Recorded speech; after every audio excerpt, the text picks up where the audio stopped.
The MIW Disruptive Podcast is sponsored by Mentorch. Mentorch is a social development network for mentorship.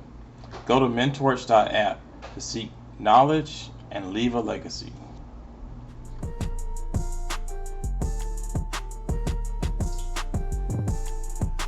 Welcome to the Disrupted Podcast by Minority Innovation Weekend. Minority Innovation Weekend is a weekend summit dedicated to aiding minority innovators launch tech-focused startups, exploring emerging technologies, and showcasing tech startups that have a minority founder or co-founder. During each episode, we will discuss innovation, news about tech startup, as well as the startup ecosystem, and interview people of color throughout the startup ecosystem.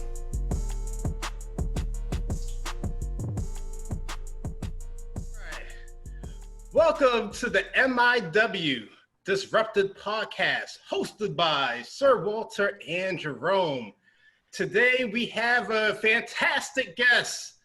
She is the co-lead project manager, diversity and tech policy advisor for the Commercializer LLC, which is a strategic consulting firm. I'm talking about Nina Archie. How you doing? Hi, how are you? Excellent. Doing fine. All right, let's go ahead and get it kicked off here. How would you describe your role with the Commercializer LLC? So my role with the Commercializer LLC is we are a small consulting firm. And so with that being said, I would say many hats. So we work on a lot of different projects. As well as we do have like an entity that deals with advocacy as well. And so the projects that we typically are working on deal with clients such as working with academia. So some of our clients are historically Black college universities. We also provide or advise small business innovators or innovators that want to bring their technologies to market. Basically, our clients are pretty much academia or organizations, as well as small business innovators currently. Like I said before, we provide pretty much a tech transfer sustainability. One thing that I think people may not be aware of is that HBCUs, not all of them have resources and access in order to patent or commercialize their technologies. And some of them don't even have tech transfer offices.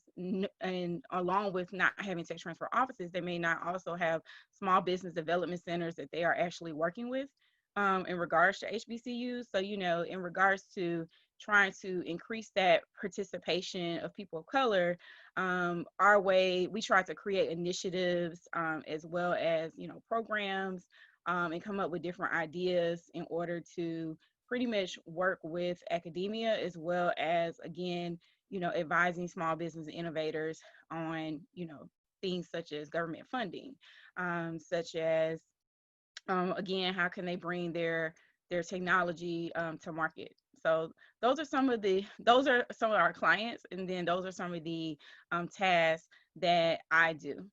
In regards to the policy part, basically the commercializer, Janaea is the CEO of the company.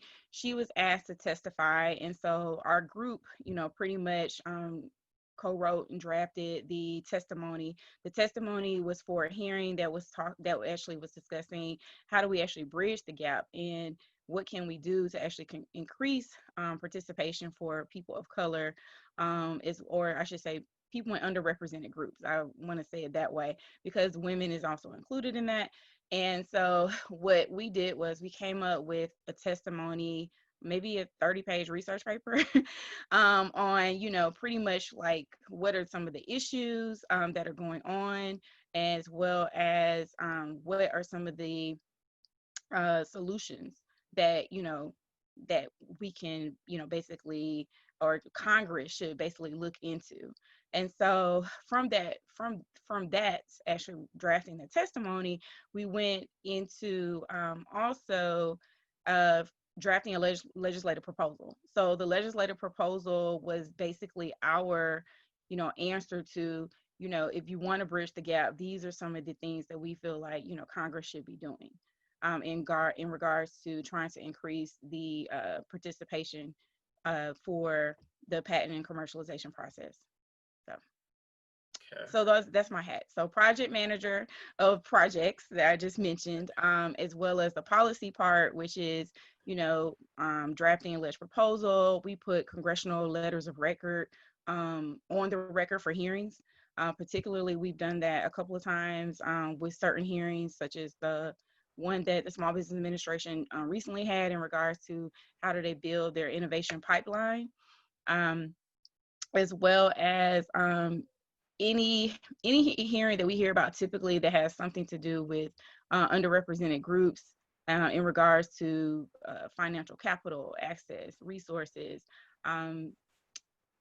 anything dealing with, again, the commercialization process. We pretty much are trying to go ahead and make sure that we have our voice on the record, stating, basically how we are advocating for, our initiatives.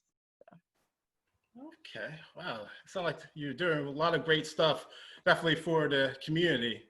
So, like, what were some of the solutions that you came up for Congress in that 30-page technical brief? So I'll start with just a little bit of background of history in regards to why the patent and commercialization process may not have as much participation as it should. So as you know, African Americans were slaves themselves. So we could not, own intellectual property because we were property at one point. And so then when we were, granted our freedom, then there was pretty much, we were not allowed actually to submit or file patent applications for a certain amount of time. And so I think the Patent Act, the Patent Act actually then allowed for African Americans to actually submit and file applications. Around the same time that that happened, then Jim Crow laws came into the picture. So for African Americans, basically Jim Crow laws were an issue for us. So we were worried, and of course, fighting for equality and whether or not we can sit at the same table as, someone that was not, of our race versus, worrying about intellectual property, during those times. Another thing is intellectual property still is today. I don't think is in a huge awareness within marginalized communities, as well as, the focus has been for a long time to own real estate or, invest in other things that are of value in regards to property and intellectual property, mainly because of some of the, processes are not saying that they're not valuable. They're actually extremely valuable, but, again, the knowledge and, how does someone go about connecting those dots in order to gain intellectual property, I think is, a major issue within marginalized communities. So, just giving you a little bit of background of, where we were, years ago until now, kind of tells you about a lot about, basically the stigma, possibly in marginalized communities, as well as just overall the education, like I stated, I've stated, and surveyed other people, as well as them as well as me sharing my story. I basically came into, intellectual property and commercialization when I was 26. So, learning about, IP and commercialization didn't happen until I was in graduate school, which is another, problem, I would say in America. And so one of those things that, again, you're asked about solutions. I think that I'm sure people have learned about, inventors and entrepreneurship in regards to inventions, but I don't necessarily feel like people have probably learned as much about at an early age, connecting those dots between intellectual property, entrepreneurship, gaining funding, to, how this can even benefit, your family or even, spill into generational wealth. Those things just aren't taught, in high school. I know for me, I'll give you my story. I learned about inventors during Black History Month. So, but that was it. It wasn't like a really big discussion on, do you want to be an inventor? Are you an innovator? Oh, if you are an innovator, here are, courses on, intellectual property, on business, on commercialization. Those things, again, I knew nothing about until I was in graduate school.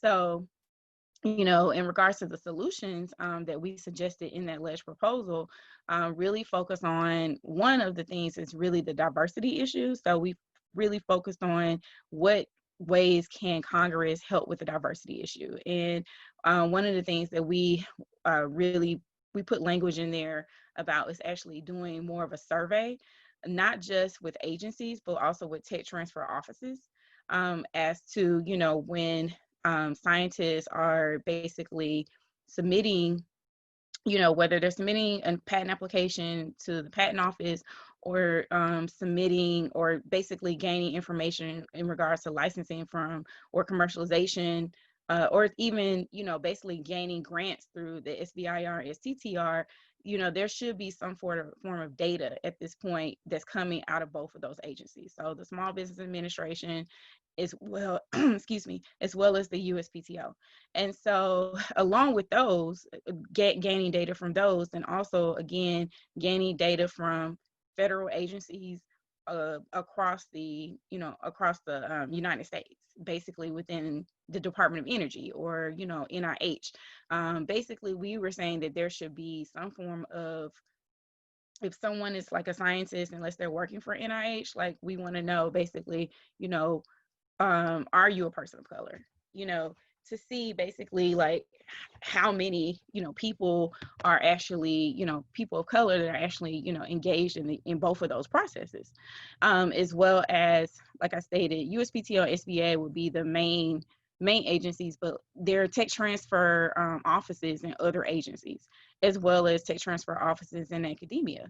And so as they're filing, information for a patent, and, as well as, possibly, looking at ways where they can gain information from people that are licensing through the Small Business Administration programs, then we're saying Congress should collect that data, and then have oversight hearings over, the data that they have collected from these different agencies, as well as from academia. And so that's one of the things. Another thing that we have looked at is a Small Business Act, and actually seeing if there was a way where fees can actually be reduced in regards to when someone is actually trying to file a patent application. I know right now there is some fees that are involved in regards to micro entity, but we actually put some other language in there in regards to basically even getting, more assistance, because a lot of times, you may have an invention in an application that you want to get patent, but you don't necessarily have the right counsel, or I shouldn't say right, but you don't have, efficient or effective counsel that can kind of help and guide you through, the process.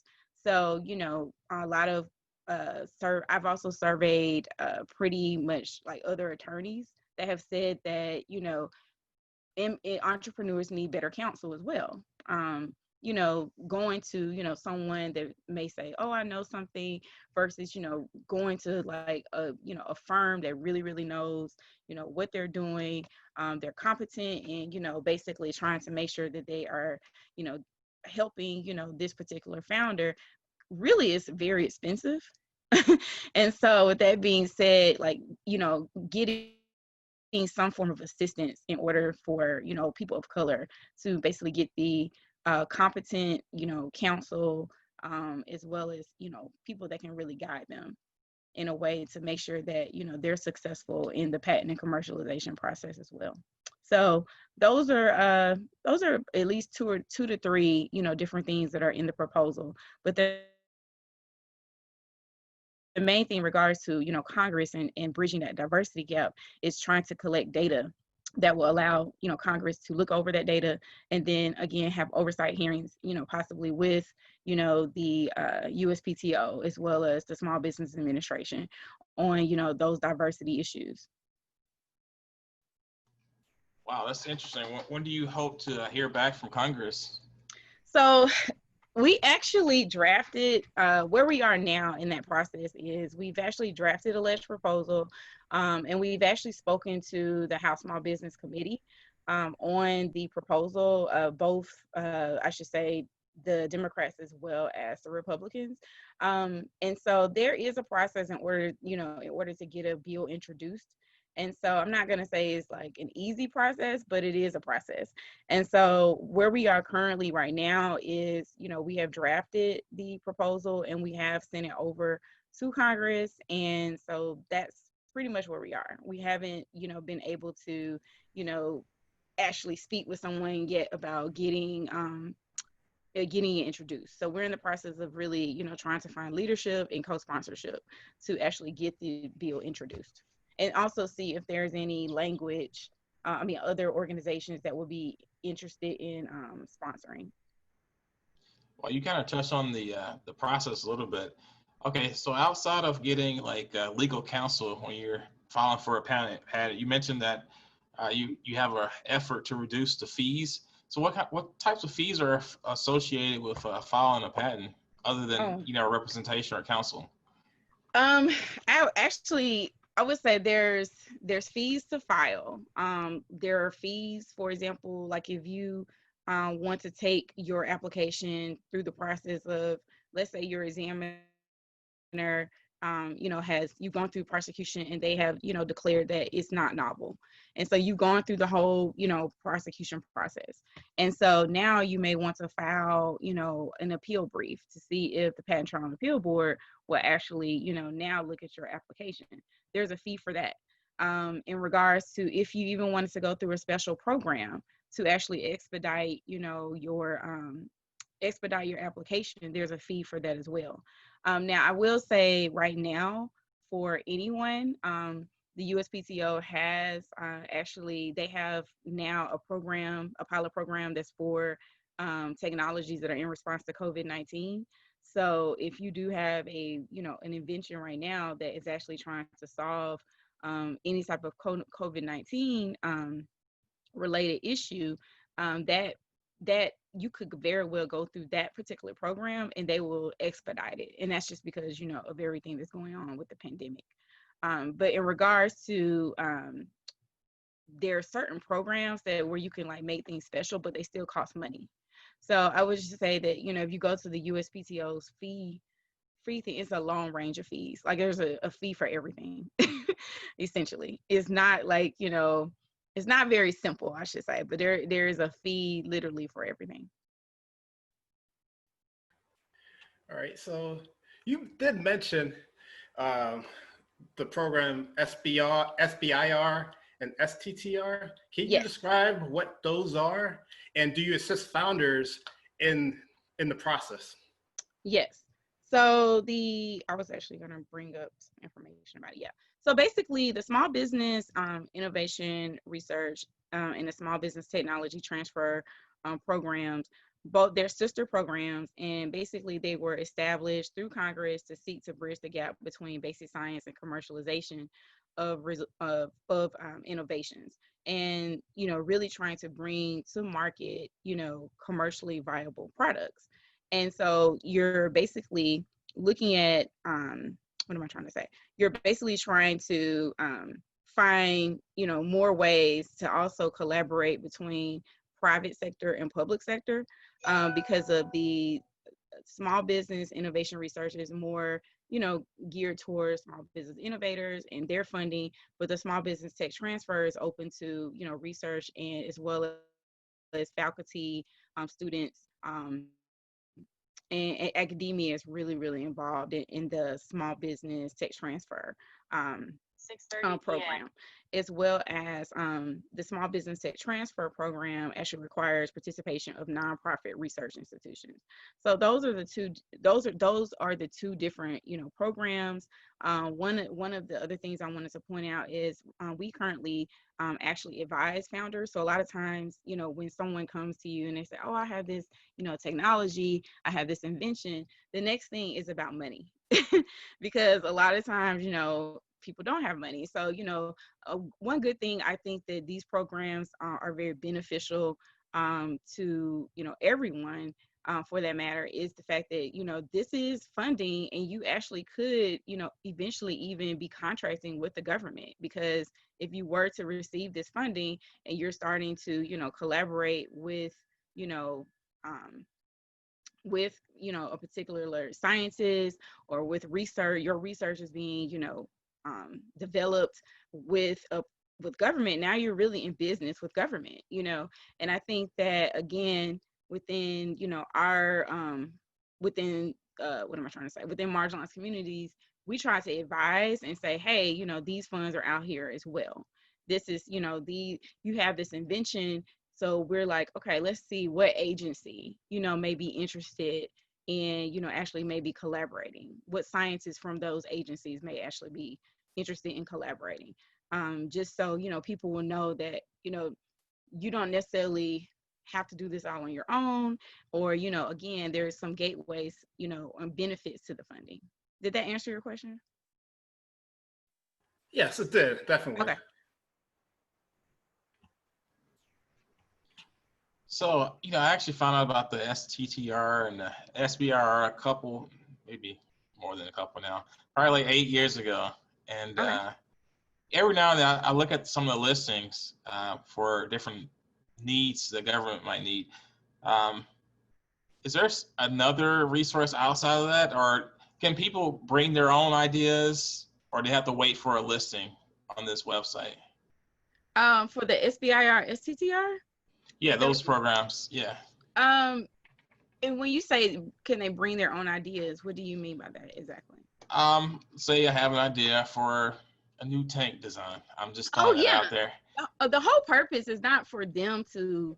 They're just there to basically help meet technology entrepreneur, meet them where they are in regards to the funding component.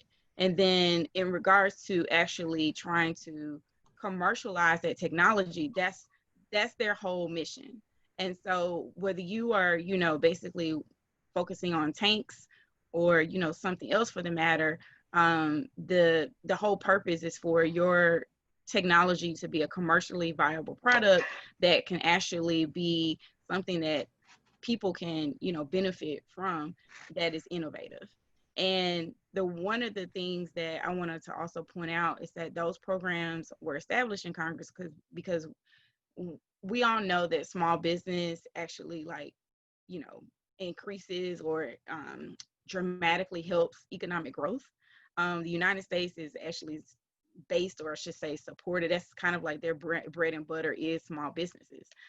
Small businesses, of course, can turn into big corporations, but of course you have to start somewhere. And so those programs are there because they want to actually help with innovation, and they want to help with small business as well.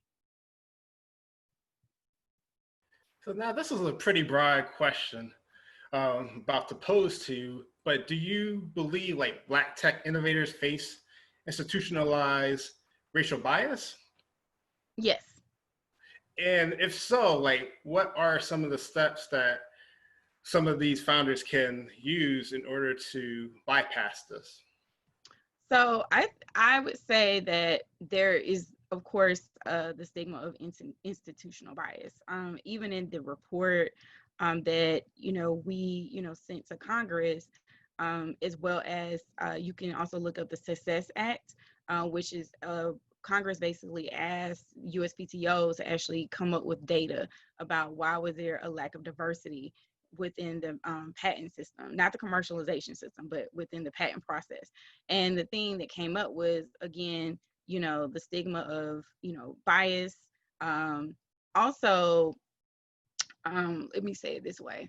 I would say more so the education part and the culture of, someone, in those, what am I trying to say? People in marginalized communities don't have that education as much as, and again, those access and those resources. So sometimes I think the bias stems from the fact that, when you're, let's say this is something that you do want to do, like, who do you go to? Who are you running to? Are these people, that you're speaking with, are they helpful?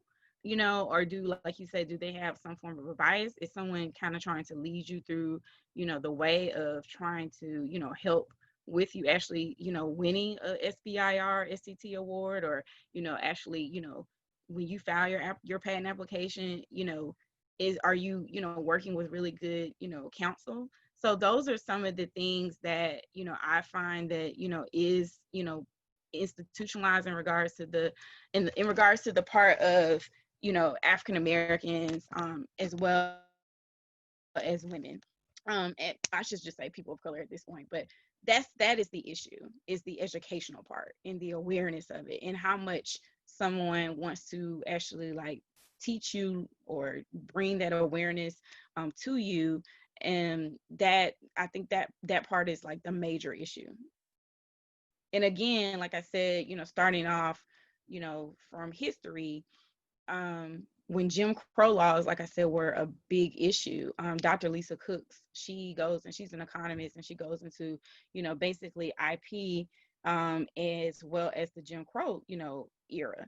And again, while, African Americans or, people of color were trying to, fight for equality, the way other uh, groups were actually, gaining their generational wealth, through equity and through capital, and, through different ways, while we were, at that time, really focused on, making sure that we were represented, making sure that we could, actually eat at the same table, making sure that our kids could go to the same schools and get the same education, as someone that wasn't, African American. So did that answer your question? Yeah, yes, it did. Okay, great. All right, in your current role, when you're supporting small businesses and innovators, do you specialize in a certain topic area, or a specific technology topic area, or a science area? I do not. One of the things that once you become a patent examiner, you basically can pretty much examine almost anything. Like I said, I was an examiner for 8 years, and then I worked in private sector for 2 years. So with that being said, like at this point, a lot of examination goes into, of course, learning the technology, what it does. And so with that being said, I would say, yes, as an examiner, you're always focused on a particular area. So while I was an examiner, my background is in bioinformatics. And so I basically focus a lot on biotechnology, type of inventions. However, like I said before, you get opportunities to, look at other inventions, learn what those are, and then also understand like um, what is patent prosecution for other, areas of art. So when we speak to people from that, have, inventions from, I would say a shoe to, a hairpin. It could be a little bit of everything. Okay, wow, all right. Pretty interesting. Interesting. Let's see. What is the mission of DCI Corps, and how does someone apply to that program? So DCI Corps, the mission of it is really to once again engage people in this area with the knowledge about commercialization. And so they have, pretty much people that will help you with your pitch, people that will help you with trying to gain funding, and not just funding from SBI or STTR, but funding from like the National Science Foundation, because they also have grants as well. So pretty much most of the people that apply are, they are entrepreneurial people. They typically could be faculty, I would say students. A lot of them, I would say, may very well be students that are working like with a federal agency. Like I actually had an opportunity to advise a young lady that was a PhD. I think she was actually a fellow, so she was not a student. So she was a fellow, but she was working at NIH, and she had her own technology, and she wanted to, pretty much try to commercialize and bring that to market. And, she didn't really know where to go. So DCI course was, the best way to kind of like help her with, learning about capital, to, again, applying for the National Science Foundation programs that they do offer for, grants. Because they have like one thing that's just really good about DCI Corps is that it's within this region. So you're meeting a lot of different people within the DC, Maryland, Virginia area that's all, trying to, focus on, innovative ideas, and, how, again, do you get those ideas from, an idea to conception, or from lab to market. Earlier, you mentioned that you primarily work with universities and small businesses. Do you work with other entities other than like solo founders? Oh, when I meant small businesses, I meant solo founders as well. Yeah, they're included.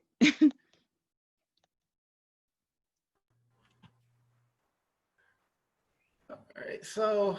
Oh, and let me just also say to you, Sorry.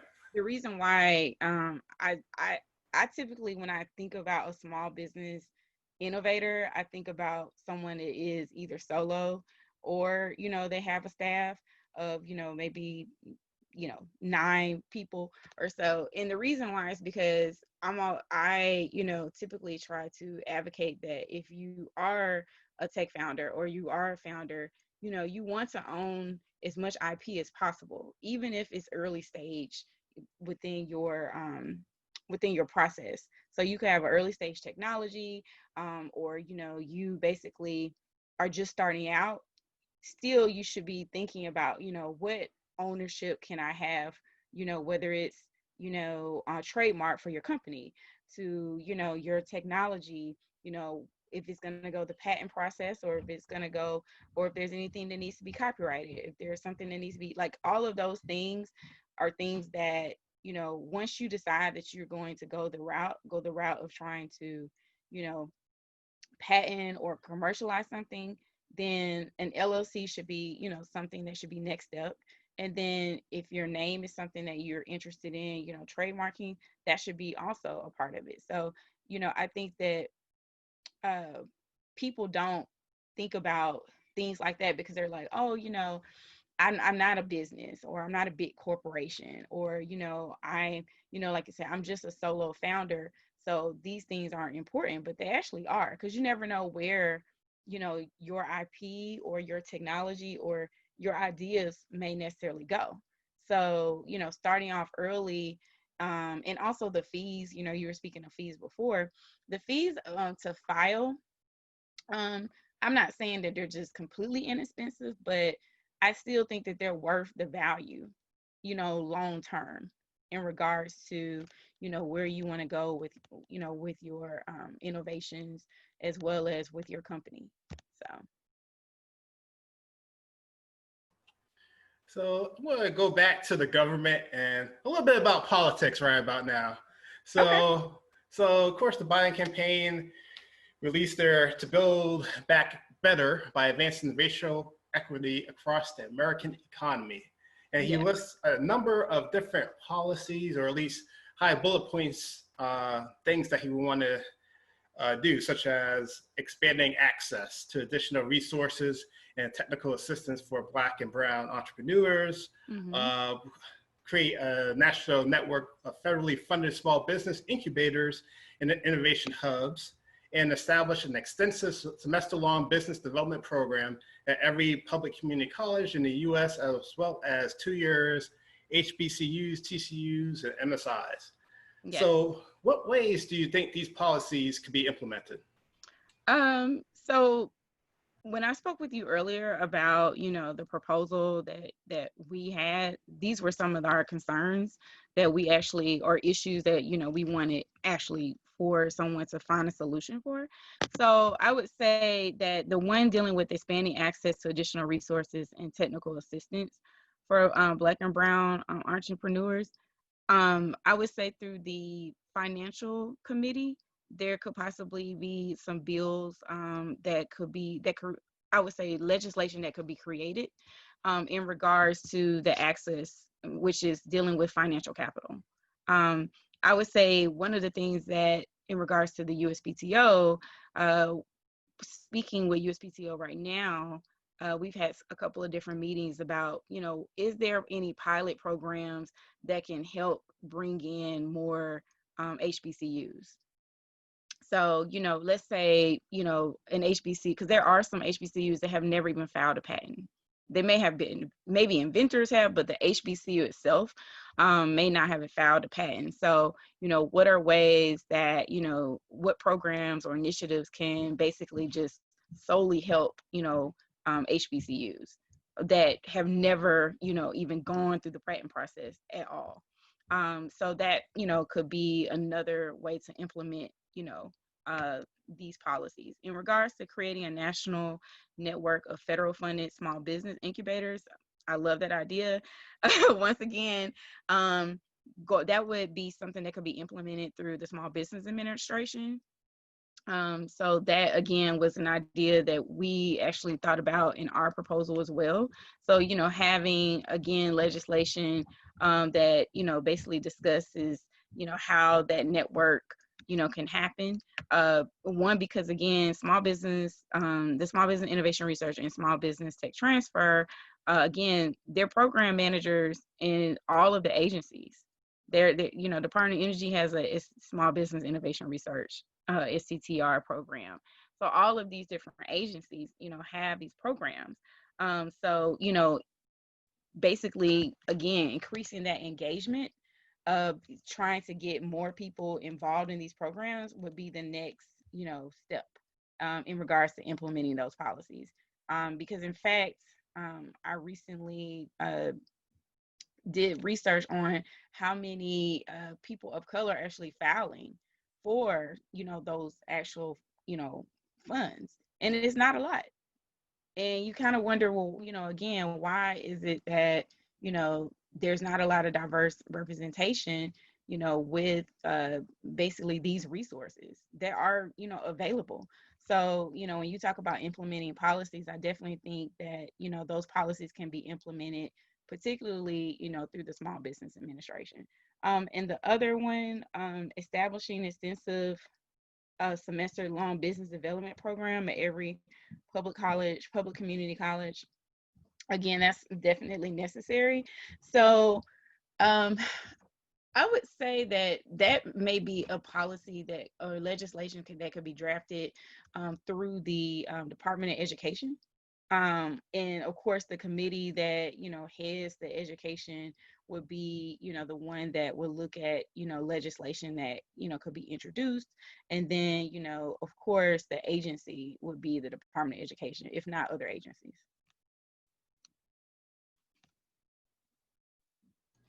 All right, this one's kind of a case study or a fake scenario. Okay. Say, for instance, I have a board game idea, right? Okay. Um, I'm thinking about launching it on Kickstarter. Okay. Okay.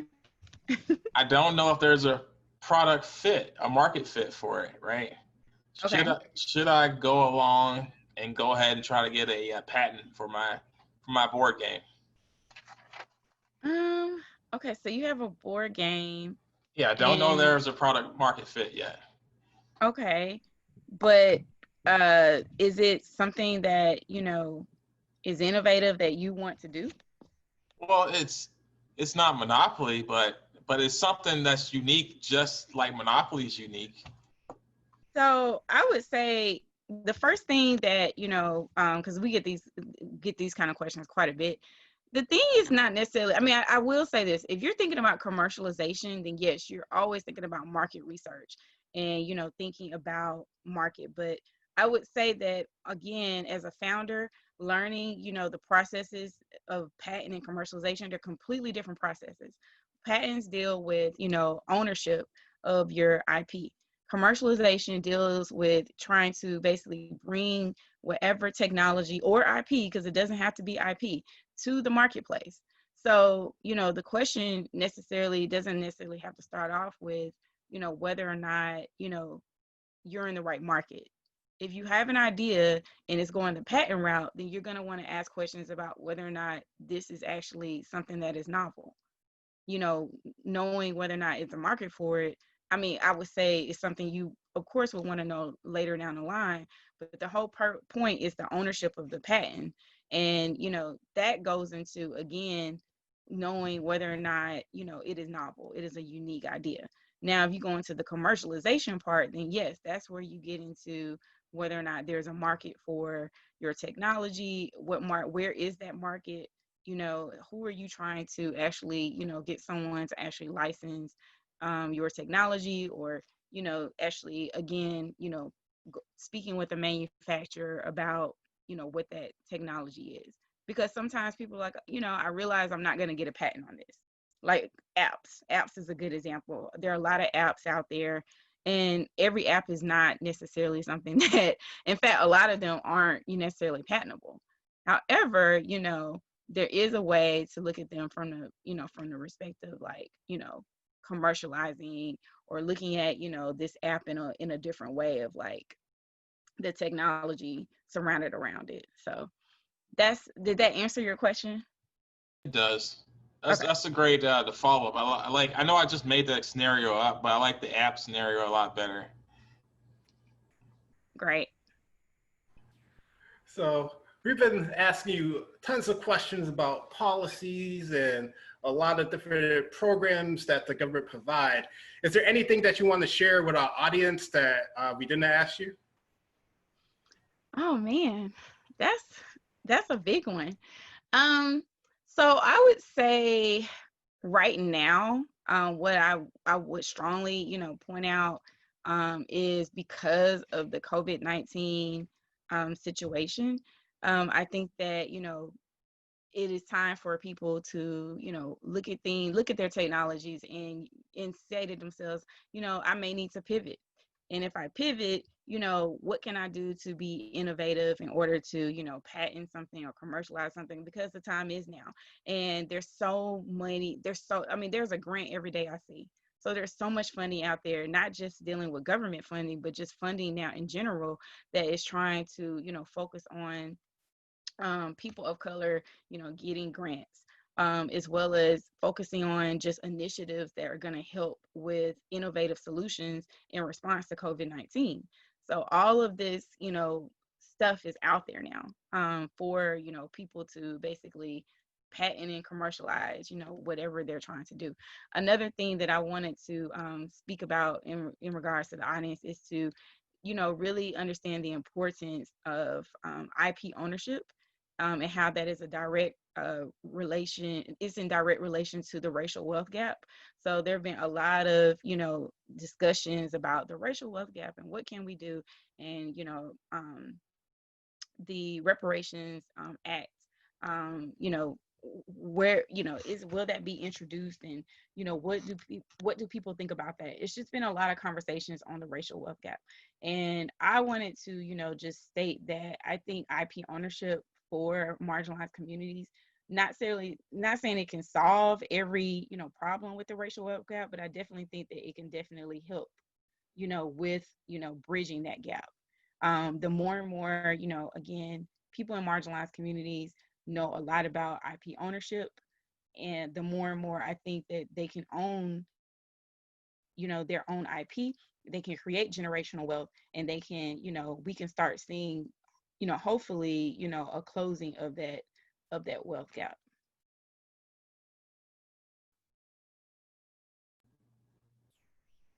And Nina, thank you. This has been an excellent discussion. Great. Well, I was happy to participate. Hey, also, can you just share how people can reach out to you and reach out to the commercializer? Yes. So basically, you can reach out to me, as well as reaching out to the commercializer group we have several different outlets. So on Twitter, I am at tweet Nina Archie on Twitter.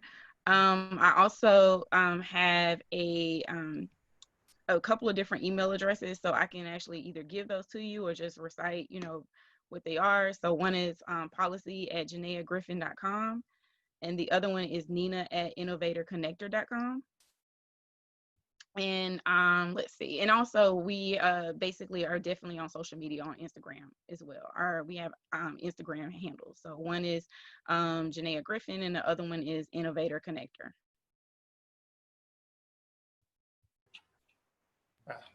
Thank you. We appreciate that. A lot of good insight, a lot of good information for the audience. Definitely very knowledgeable. Definitely looking forward to you being a panelist on MIW in October. Yes, I'm looking forward to it as well.